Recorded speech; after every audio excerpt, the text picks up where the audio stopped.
part of the reason that women like men who have some capacity for aggression, but who are still productive and reciprocal, is that men who are productive and reciprocal, who have some capacity for aggression, can keep the real monsters at bay. So it's hard on women, because they have to navigate that really thin line between productive generosity and the capacity for aggression. That's a really tough thing to navigate. That's basically the story of Beauty and the Beast, the Disney movie, right? Because Gaston is a narcissistic psychopath. And the Beast is someone capable of aggression, but he's not tamed into a reciprocal relationship. It's also the basis of the most fundamental female pornographic fantasy. And the Google guys figured that out, 15 years ago when they analyzed billions of sex fantasy searches by men and women. Men go for visual imagery, but women go for story. And the story is the same.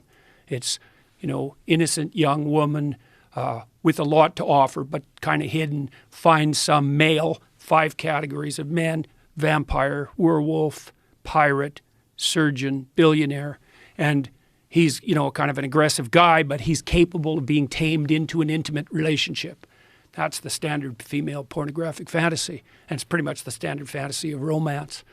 And so you can see, what women are trying to do in that situation is they're trying to find some guy that's got the capacity for mayhem, but that's under control, but who can integrate that into a productive, generous, reciprocal relationship. And so, well...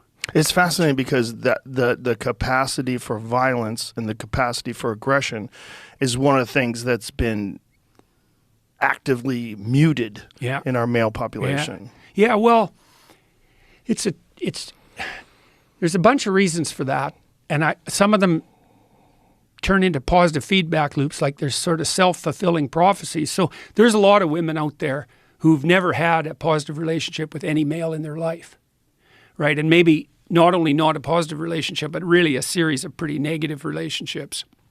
And so women like that are very leery of any expression of male ability of any sort, because they can't distinguish productive competence from arbitrary power.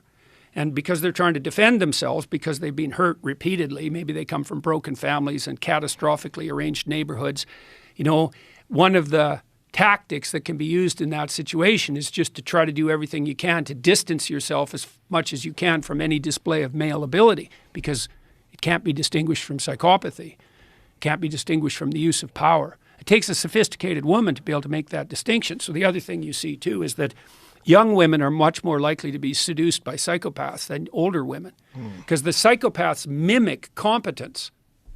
That's what a narcissist does too. They're confident, and women read confidence as a marker of competence, and that's reasonable. But that opens up it opens up a space for exploitation, because if you can mimic confidence, that's false confidence, narcissistic false confidence, then you look competent, and that works particularly well on naive young women. And of course, they get exploited by people like that, and they think, well, that's what men are like. Right. Yeah. And then women like that, they have boys, and then they're afraid of the boys whenever they express anything looking like masculine competence, and they basically emasculate the boys, and then the boys get bitter, and then they mistreat women, and the whole bloody thing just spirals out of control.